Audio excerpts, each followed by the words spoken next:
No? How can you say that this official has betrayed public trust? Eh siya nga yung mataas ang trust rating.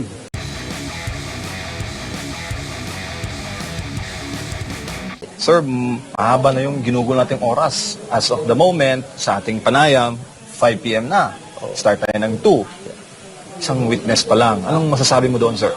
Talagang medyo kahit ako, no, as a practitioner, natatagalan. No? Kasi nakakalimang araw na tayo, tapos second witness pa lang. At hindi pa tapos yung kanyang cross-examination. I think pagbalik, redirect examination ang babalikan natin. So, I think it's normal, no? Because itong impeachment court, gusto yata naman nilang mailabas lang sa publiko at mabigyan ng pagkakataon ng mga partido, no, na maipaliwanag yung kanilang mga sides, no? Both the prosecution and the defense. Sir, marami kasing nagtatanong din sa ating live audience, no, sa mga netizens na nakaantabay sa hearing. Sinabi kasi ng prosecution kanina na meron daw silang kita na believable reason na may threat pero wala silang personal knowledge. Doon po sa sinasabing alleged hitman o assassin na hinar daw ni VP, anong masasabi mo doon, sir? Well, wala pang nakikita, no, tungkol diyan. At kahit ang mga senator judges, no, tinatanong din nila yan eh. Kasi parang tinatanong nila kung meron bang mga overt act, no, maliban doon sa video na di umano, you know, yung ating pangalawang pangulo, may mga threats, no, against the First Lady, the President, and the former Speaker of the House. So, hinahanap nila, nasan ba yung taong yon? At other than yung supposed admission daw of the Vice President, wala pa tayong nakikita so far. Tsaka sinasabi po ng iba na ang statement is conditional, other one is hypothetical. Anong masasabi mo doon, sir? Well, tama yung punto na yon, ano? Kasi hindi naman natin kailangang ulitin pa kung ano sinabi ng pangalawang pangulo, no? Indeed, it is a conditional threat, no? Yung condition, hindi yung conditional in the sense ng yung sa criminal law natin, no? Pero yung condition in the sense na gagawin lang ito kapag may nangyari sa kanya. Yun yung point ni Senator Alan Peter Cayetano kanina eh. Kung wala naman talagang real threat doon sa pamilya ng pangulo, hindi gugulong, hindi mangyayari, hindi magaganap yung supposed threat ng pangalawang pangulo. So ba't daw ma-offend? Ayun na nga. Ganon, ang linyada. Yes. Binanggit din kanina at pinakita rin po yung statement o yung video, part po ng vlog ni President Marcos Jr. Yung sinabi niya po na open siya for reconciliation. So does that mean wala na rin threat? Kasi mismo ang Pangulo handang makipagbate. Siya mismo ang kumbaga nakatanggap ng sinabi ng NBI ng na-offend doon sa mga sinabi ni VP Sara. I think nagpalabas niyan ay ang defense, di ba? Ang purpose niyan ay to establish kung ano yung frame of mind ng tao na di umano ay tinreten.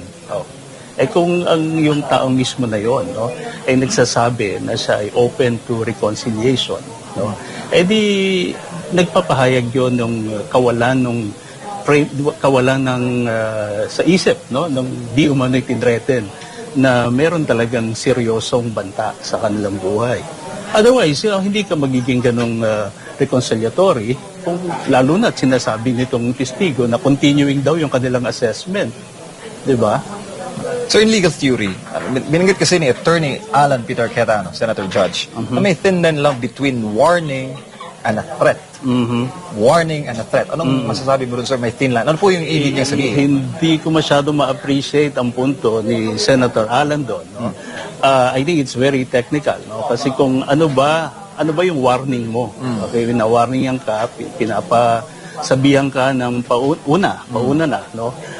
Na ganito ang mangyayari kapag ako'y napatay, no? Parang that's a very mild way of saying something, no? Na hindi kagaya ng talagang yung tinatakot mo ang isang tao na ito ang aking gagawin, di ba? So medyo it's a technical thing, MJ, no? At palagay ko kahit mga abogado ay hindi magkakasundo sa definisyon, no, ng distinction between a simple warning at saka yung threat na sinasabi. Siguro ang tanong dun ano ba yung warning? Is it to do something illegal or to do something that is legal naman? Yung mga ganang bagay. And, we can go on and to discuss kung threat ba yan or warning. But mapupunta rin tayo doon sa the end of the day, no? Ayan ba ay impeachable? I think yun ang dapat na pag-usapan, no? Yan ba ay ground really for impeachment? I think si Senator Soto asked that question kanina eh. Tinanong niya, ano ba yung nakasampa dito sa atin? Grave threat ba? O ano ito, inciting to sedition? Kasi ang nasa article ay betrayal of public trust at saka, what's the other one na Other high crimes. Other high crimes. Other high crimes. So, itong mga threat na ito at saka itong inciting to sedition, papasok ba sa other high crimes? Yun ang yun ang dapat siguro masagot. So yung kaso is grave threats. Ang jurisdiction niya, MTC-RTC. Yung inciting to sedition, MTC. Tinanong kanina, ito ba ay mga reklamo sa articles of impeachment? Ito ba ay impeachable offenses? Your thoughts on that? Yun na nga ang punto doon, no? Ang nakasampa dito sa impeachment court, culpable violation of the Constitution, o di kaya ay other high crimes, betrayal of public trust, bribery, di ba? Yun yung kasi nasa Constitution eh.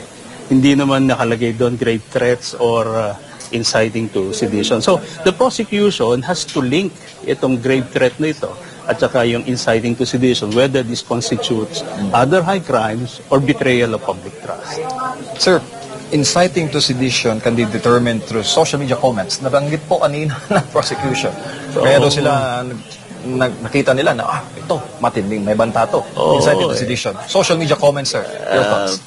Alam mo, in this time and age, no, na anybody who has a social media account, no, can post something na, anything and everything under the sun. Parang palagay ko hindi sapat, no, na di umano ay sinabi na sila ay naapektuhan, no, nung pang-iinganyo, yung pang-insight, no, na tayo ay mag-aklas. Unang-una, wala nang ganung statement ako na nakikita na nanghihikayat, no, na mag-aklas laban sa pamahalaan, no? Wala eh. Sir, another thing is, sinabi ng prose kanina na hindi daw nila sinampina yung offended parties. Sabi ng defense, paano nyo na-conclude that they were victims of grave threat? Sabi ng prosec, the evidence is clear. Sabi ng defense, according to you. Ito'y matinding sagutan kanina. Your thoughts on that, sir, on that exchange? Siyempre, hindi magkakasundo ang prosecution at saka ang depensa diyan, no? Or whether it really constitutes the offense being charged, no? Yun, talagang understandable yung mga ganyang palitan, no, ng mga, lalo na ng mga abogado. And we have to take into account also, no, that they are practically playing to the gallery. May audience, may camera, so people tend to behave differently. Yeah. Sir, a lawyer said that the most trusted public official for betrayal of public trust, si VP Sara, based on mga survey, most trusted siya. Pero siya raw ay nakaharap ngayon sa reklamong betrayal of public trust by the politicians, the public barely trust. What an irony. Anong komento mo doon, sir? Based sa You're survey. putting me on the spot, pero tama yung puntong yon. How can you say that this official has betrayed public trust? Siya nga yung mataas ang trust rating. Yan lang. I will stop there. No? I will not comment on the other politicians, no, hurling that accusation against the Vice President. So bilang dating dekano, no, sa mahabang panahon at na ngayon nagbabalik sa pagpapractice ng law, ano ang silver lining nitong impeachment? Kasi kinakain yung buong oras ng mayorya sa mga Pilipino. I'm sure milyong-milyong Pilipino, hindi lang Pilipinas and abroad, na nanonood, sumusubaybay sa mga pagdinig. Dito po sa pagkapukaw sa interes ng sambayan ng Pilipino, napag-aralan po ang mga bagay-bagay na may kaugnayan po sa batas. That last statement of yours, no, that is the silver lining, no, na yung mga tao ay mas aware. And this is actually democracy in action, no? So dapat nalalaman natin kung ano yung mga karapatan ng isa't isa, no? Ngayon mas may kaliwanagan sa atin, no, ang mga legal na usapin. At ito yung maganda para sa mga schools of law, no, kasi maraming naiengganyo na mag-aral ng batas at abogasya. Maraming salamat. Kasama po natin si Attorney Ted Pastrana, dating Dean ng San Sebastian College of Law.